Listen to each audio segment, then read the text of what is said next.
Une année de plus à travailler qui pourrait tout changer, avec une retraite à 65 ans pour toutes et tous.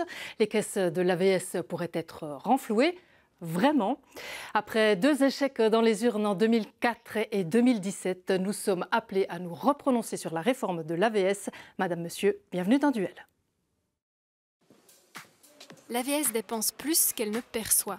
Ses finances sont déséquilibrées. La raison, c'est que le peuple suisse est de plus en plus âgé. Les personnes touchant une rente sont toujours plus nombreuses comparées aux travailleurs et travailleuses cotisant pour l'AVS. Le Conseil fédéral et le Parlement tentent donc une nouvelle fois de réformer l'AVS pour assainir ses finances. Le 25 septembre, nous votons sur 2 objets. Le premier propose d'augmenter la TVA. Les entrées supplémentaires seront alors versées à l'AVS. Le deuxième projet de loi propose de faire passer l'âge de la retraite des femmes de 64 à 65 ans. Ainsi, l'AVS pourra économiser de l'argent tout en recevant plus de cotisations des femmes, actives plus longtemps sur le marché de l'emploi. Pour finir, la Confédération et le Parlement souhaitent rendre le départ à la retraite des hommes et des femmes plus flexible et progressif. Alors oui ou non, on en débat tout de suite avec vous, Christa Mark-Walder. Vous êtes conseillère nationale libérale radicale de Berthoud. Et vous, Madame Ursula Schneider-Schüttel, vous êtes également conseillère nationale socialiste de Mora. Alors la gauche et les syndicats ont déposé un référendum contre cette réforme. Mais franchement, une année de plus à travailler sur toute une vie de travail, c'est pas la mer à boire. Alors là, je suis d'accord, une année de plus, ça peut sembler peu. Mais on doit voir qui doit travailler un an de plus. Ce sont toutes les femmes qui doivent le faire, et notamment les femmes qui font déjà tellement de travail pour les proches, par exemple, de travail qui n'est pas rémunéré. Donc, c'est effectivement sur le dos de ces femmes que ça se passe. De plus, les femmes qui travaillent déjà beaucoup travaillent souvent dans des professions qui sont mal rémunérées ou peu rémunérées. Donc, ce sont exactement ces femmes de plus qui auront des difficultés de vivre avec leur rente. Christa Mark-Walder, on utilise beaucoup cette expression, une réforme qui se fait sur le dos des femmes. Vous n'êtes pas vraiment d'accord? Je ne suis pas d'accord parce que quand on a introduit l'AVS en 1948, l'âge de retraite était la même, c'est-à-dire c'était 65 pour les femmes et les hommes. Et pour moi, c'est important, on a vu aussi dans le film au début que les finances de l'AVS ne sont plus en balance et c'est important qu'on a aussi un âge de retraite égal, hommes et femmes. C'est aussi un geste de solidarité vers la génération des jeunes. Égalité, solidarité, normalement, c'est les mots de la gauche. Alors, vous êtes en mauvaise posture. Non, je pense que c'est la mauvaise interprétation que la droite fait, parce que cette solidarité, si je prends cet exemple-là, cette solidarité joue exactement de l'autre côté. C'est la génération des grands-parents qui prend soin des enfants sans être payés. Donc, les femmes qui sont en rente à l'âge de la retraite vont encore garder les enfants des jeunes. Donc, c'est une solidarité qui joue aussi dans l'autre sens. Alors là, je pense que la solidarité, ça, c'est pas l'objet. En ce qui concerne l'égalité de traitement, alors l'égalité salariale n'est pas donnée du tout aujourd'hui. Donc, avant qu'on n'a pas cette égalité totale entre hommes et femmes, notamment dans les salaires, on ne doit pas commencer à faire des économies pour l'AVS simplement sur le dos des femmes. Christa Mark-Walder. Moi, je suis convaincue que cette réforme maintenant est vraiment urgente et nécessaire. Parce qu'on a eu des déficits dans l'AVS depuis 2014. Ce n'est pas le cas ces dernières années, on était même dans les chiffres noirs. Mais on a eu le staff, on a eu un financement additionnel depuis 2019. Et c'est seulement pour ça qu'on reconnaît que le déficit revienne dans 2 ans. Et si on ne fait pas cette réforme maintenant, la jeune génération a vraiment un problème. Il y a des milliards de dettes qui nous attendent si nous ne faisons pas cette réforme. Ces pronostics, c'était toujours faux, ces pronostics qu'on a faits. Alors, on avait parlé pour cette année, je pense, ou pour l'année 20, je ne suis plus sûre, on avait parlé d'un grand déficit et aujourd'hui, on a eu dans cette année 2 milliards de plus, alors dans cette année 2020. Et c'est une différence de 5 milliards. Donc, 5 milliards de différence dans les pronostics. Qu'est-ce que ça veut dire pour les années 20-30? Ça pourrait encore même augmenter. Et mon point, c'est effectivement, si on paye plus de salaire aux femmes pour arriver à cette égalité salariale, on va payer plus dans le fonds AVS aussi. Donc, on aura moins on aurait une égalité en principe, on aurait assez de moyens dans le fonds prévoyance. Si on paye mieux les femmes, elles vont plus cotiser, il y a plus d'argent pour l'AVS. Tout d'abord, tous ces pronostics viennent du département d'Alain Berset, alors conseiller fédéral socialiste. Alors, ils ne peuvent pas être tellement faux. L'autre point, avec l'égalité salariale, on est tout à fait d'accord. Je m'engage aussi pour l'égalité salariale. Mais depuis.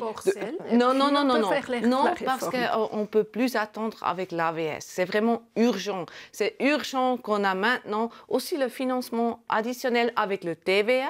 Le TVA va augmenter de 0,4% pour tout le monde. C'est aussi une geste solidaire pour ce que les rentes peuvent être sécurisées et aussi stabilisées sur le niveau qu'on a aujourd'hui.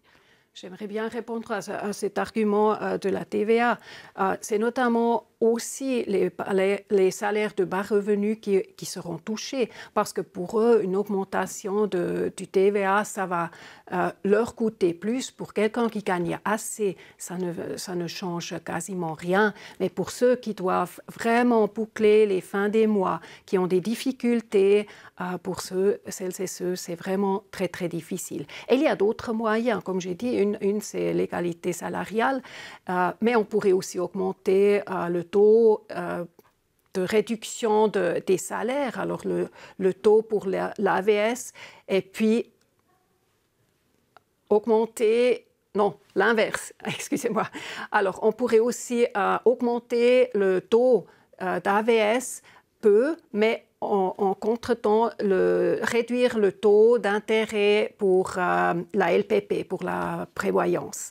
Et comme ça, les gens qui doivent payer des cotisations sur leur salaire, ils seront moins touchés et on arriverait vraiment à faire les économies dans l'ABS, voire de lui donner plus de recettes. Elle a évoqué, Madame Schneider, la LPP, donc le deuxième pilier. On sait que c'est peut-être là plutôt que les femmes pourraient améliorer leurs conditions plutôt qu'avec l'AVS. Absolument, mais ce n'est pas le sujet qu'on vote le 25 septembre. Et peut-être Mme Schneider le sait aussi, que je me suis engagée pour des conditions meilleures dans le deuxième pilier pour les femmes, surtout pour ceux qui travaillent pas 100%. Et là, on a bien sûr, évidemment, aussi des réformes à faire. Mais maintenant, c'est l'AVS 21, c'est cette réforme qui est urgent et nécessaire. Et d'autant que finalement la Suisse ferait, on va dire, que s'aligner sur tout ce qui se fait au niveau européen pratiquement. Oui, bon, nous avons la situation qu'en Suisse, les gens deviennent plus et plus âgés. Et dans cette situation, nous sommes un des pays qui ont un âge de retraite assez bas. Quand on compare avec l'Europe, presque tous les pays européens ont au moins 66 ou 67 ans.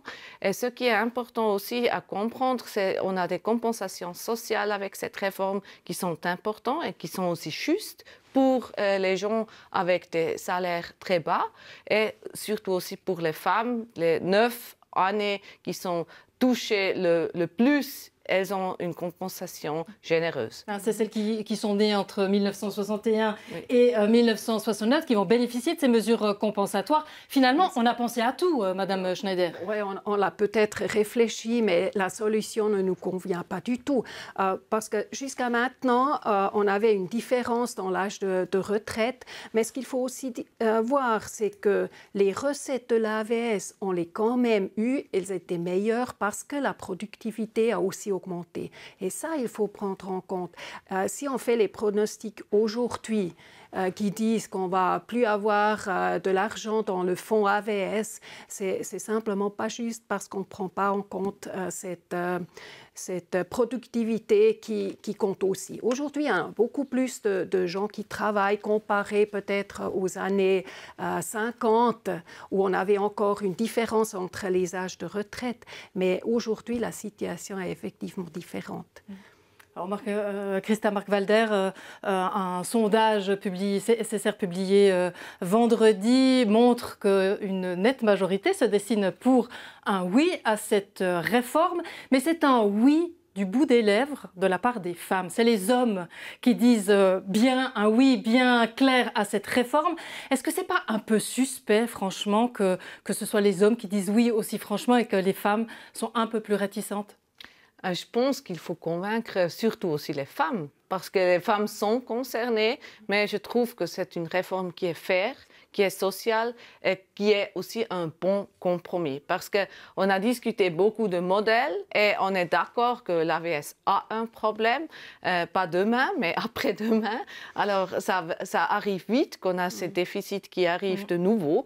Et c'est pour ça que c'est nécessaire maintenant aussi de convaincre les femmes, parce que pour ces 9 années, elles ont aussi des mesures compensatoires. Le dernier mot, Madame Schneider, convaincre les femmes ou dans un sens ou dans l'autre? Alors, il faut convaincre les femmes qu'il faut rester à un non à cette réforme, convaincre les hommes que ce n'est vraiment pas la solution pour les femmes. Alors, on punit en principe les femmes qui font déjà beaucoup de travail pour les proches, qui prennent en charge les enfants, qui réduisent leur taux de travail. Une femme qui reçoit aujourd'hui déjà entièrement moins de rente qu'un homme, elle ne peut simplement pas vivre si elle n'a pas un homme à côté qui gagne beaucoup et qui a une rente LPP. Alors ça, c'est encore à voir. Merci, mesdames, en tout cas, pour vos arguments.